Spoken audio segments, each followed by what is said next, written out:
Okay, I'm going to get into the control charts a little bit. We're going to just check for outliers and normality and all that. So what I've got here is basically the same data as the previous video. Okay, and what I did is I went into asq.org, learn about quality, and that comes from right there, quality resources. Okay, and then I came down here and I just clicked on control chart template. Okay, so then I click on that. I've already got one open, so I'm just going to go to the one I opened, and there'll be a bunch of data in here. So what you got to do then is you just got to come in here, clear the contents,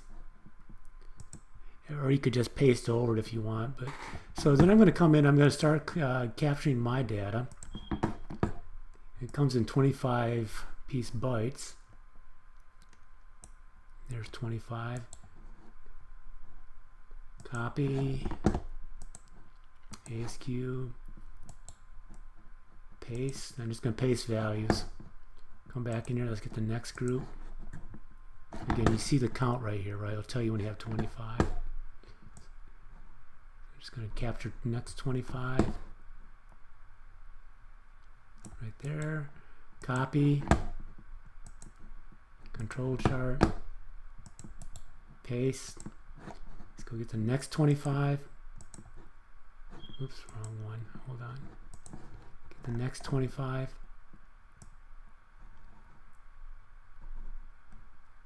Should be 25 there. It is. Copy.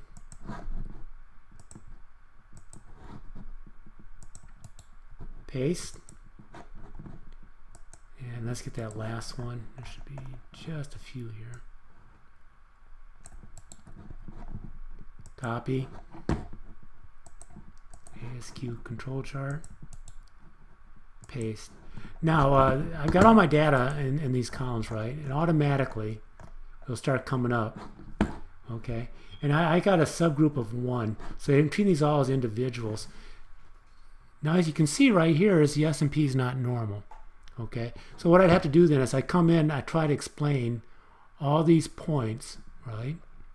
They're all colored, right? So I say, well, what does purple mean? Well, 4 out of 5 points outside one standard deviation. Not normal, right? What is red? Outside the control limits, right? So I can come in here. I have to explain all these. What's going on in here, right? At the time of this, I'm making this. There's a lot of trade war tariffs and things like that.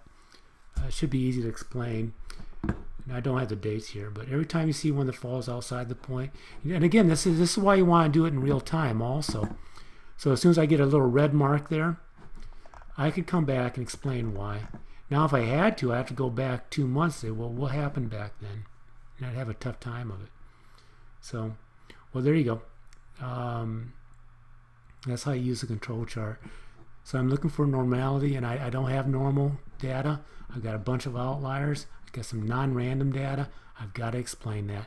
And that's the way you use a control chart.